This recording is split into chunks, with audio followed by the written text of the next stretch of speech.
I'm Cheryl Kirschenbaum, and this is Serving Up Science, a series all about food and the impact on our health and planet.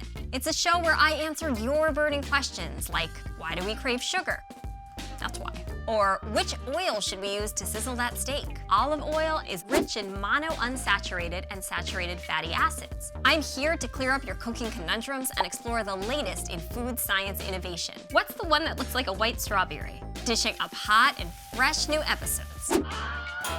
From growing real meat in a petri dish, scientists grew a burger for a whopping price of $330,000. To the truth about truffles. Most restaurants use truffle-flavored oil, not the real thing.